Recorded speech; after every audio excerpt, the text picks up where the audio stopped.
ಇನ್ನು ಇತ್ತೀಚೆಗೆ ಸಚಿವ ಕೆಎನ್ ರಾಜಣ್ಣ ಅವರು ಹಲವಾರು ವಿಚಾರಗಳಲ್ಲಿ ಸುದ್ದಿಯಲ್ಲಿರ್ತಾರೆ. ಹೈಕಮಾಂಡ್ ವಿರುದ್ಧನೇ ಸೆಟೆದು ನಿಂತರ ಸಚಿವ ಕೆಎನ್ ರಾಜಣ್ಣ.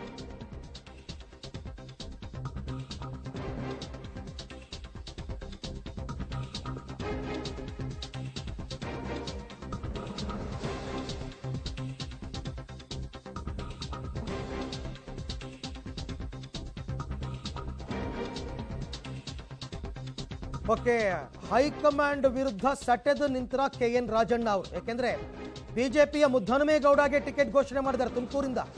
ಅವ್ರು ಇನ್ನೂ ಕಾಂಗ್ರೆಸ್ಗೆ ಸೇರೇ ಇಲ್ಲ, ಅದಕ್ಕೂ ಮೊದಲೇ ತುಮಕೂರು ಟಿಕೆಟ್ ಘೋಷಣೆ ಮಾಡಿದ್ದಾರೆ ರಾಜಣ್ಣ. ಮಾಜಿ ಸಂಸದ ಮುದ್ದಹನುಮೇಗೌಡ ಪರ ಸಚಿವ ರಾಜಣ್ಣ ಪ್ರಚಾರ ಕೂಡ ಮಾಡಿದ್ದಾರೆ. ಸ್ವಕ್ಷೇತ್ರ ಮಧುಗಿರಿಯಿಂದಲೇ ಲೋಕಸಭಾ ಅಭ್ಯರ್ಥಿ ಪರ ಪ್ರಚಾರ ಮಾಡಿದ್ದಾರೆ. ಮುದ್ದಹನುಮೇಗೌಡಗೆ ಟಿಕೆಟ್ ಸಿಗುವ ಬಗ್ಗೆ ಮತ್ತೆ ಕೆಎನ್ ರಾಜಣ್ಣ ಪುನರುಚ್ಚರಿಸಿದ್ದಾರೆ.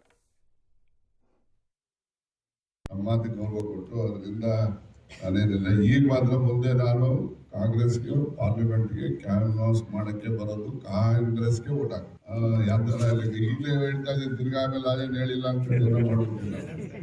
ಕಾಂಗ್ರೆಸ್ಗೆ ಹಾಕ್ಬೇಕು.